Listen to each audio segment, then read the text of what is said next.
চুঁচুড়া ইমামবাড়া হাসপাতালে বাজ পড়ে আগুন, রক্ষা পেলেন রোগীরা। বাজ পড়ে হাসপাতালের ওয়ার্ডের মধ্যে অক্সিজেন ও ইলেকট্রিক লাইনে আগুন।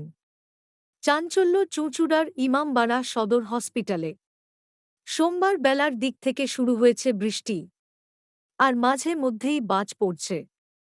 এদিন চুঁচুড়ার ইমামবাড়া সদর হসপিটালের দোতলায় ফিমেল মেডিকেল ওয়ার্ডে বাজ পড়ে অক্সিজেন ও বিদ্যুতের লাইনে আগুন ধরে যায়। এই ঘটনাকে কেন্দ্র করে হুড়োহুড়ি পড়ে যায় রোগীসহ রোগীর পরিবারের লোকজনদের মধ্যে। তড়িঘড়ি ওই ঘর থেকে বের করে নিয়ে আসা হয় সমস্ত রোগীকে। খবর যায় দমকলে। ঘটনাস্থলে দমকলের একটি ইঞ্জিন এসে উপস্থিত হয়। তবে ততক্ষণে হাসপাতালে থাকা অগ্নি নির্বাপন যন্ত্র দিয়ে আগুন নিভিয়ে ফেলা হয়। এই ঘটনায় কোন হতাহতের খবর নেই।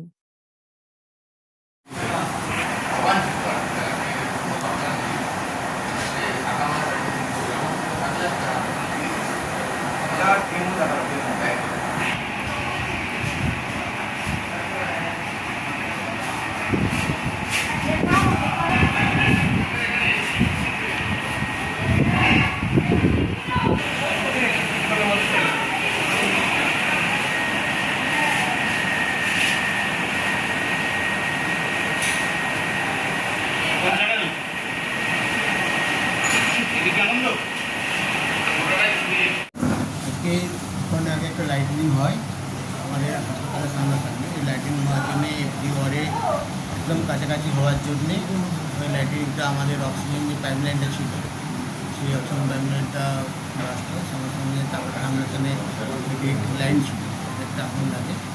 যারা সিকিউরিটি গার্ড ছিল, যারা আমাদের ফায়ার ফাইটিং আছে তাদের মধ্যে নিয়ন্ত্রণ করে আমরা সঙ্গে সঙ্গে আমরা ফায়ার ব্রিগেডকে জানাই।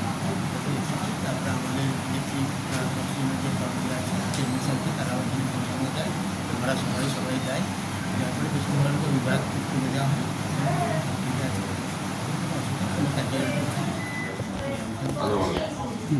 চলো বলো।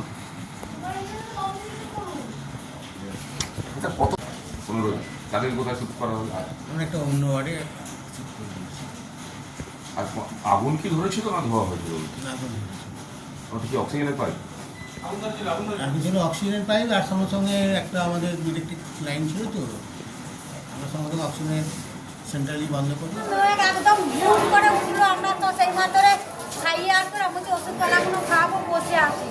তারপরেই দেখছি দুম করে একটা আগুনের মতো মুখে দুম করে আওয়াজ হলো।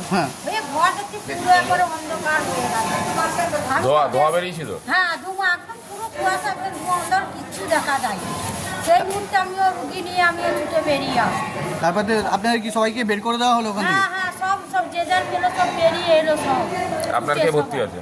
আমার পিসিমা ভর্তি আছে। উনি পেটে ছিলেন? হ্যাঁ, সব বেডে। তখন ডাক্তার বা নার্স কেউ ছিল ওখানে? সবাই ছিল ওখানে। হ্যাঁ, আগুন ধরে গেছিল কি? আগুন একদম দুম করে উঠেছিল, আগুনটা উঠে না, দুম করে উঠেছিল। ধোয়া বেরিয়ে? হ্যাঁ, ধোঁয়া বেরিয়ে গেল একদম দুম করে আগুন। তখন কি বাজ পড়েছিল? হ্যাঁ, বাদ করেছিল।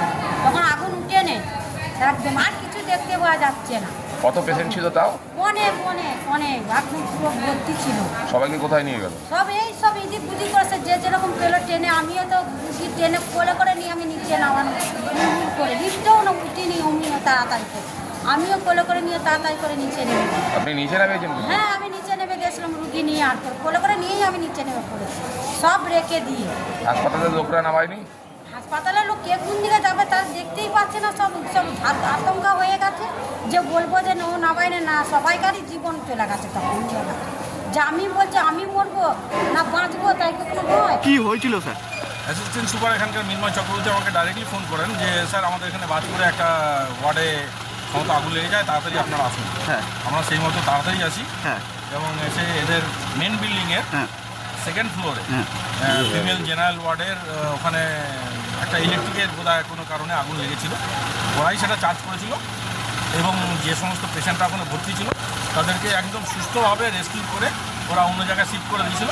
কারোর কোনো রকম ক্ষতি হয়নি এবং আগুনটা চাট করে নিয়ে যায়। এটা কি বাজ পড়েই হয়েছিল? মনে হচ্ছে বাজ পড়েই হয়েছে, আর কিছু কারণ নেই। আর এমনি হবে ওরা এবার অথরিটি যাটা করার আছে করবে, কারণ ওরা চেক অলরেডি করতে শুরু করেছে। কারণ অক্সিজেন লাইনটা ওখানে ছিল, ইলেকট্রিক লাইনটা ছিল, তো ওরা অলরেডি শুরু করে দিয়েছে দেখতে। আমরাও ছিলাম, কারণ পিডব্লিউডি ইঞ্জিনিয়াররা ওরাও এসছেন, ওরা সব দেখেছে, লাইন ফাইনগুলো চেক করছে, অক্সিজেন লাইনটাও ঠিক করে নেবে। আগুন কি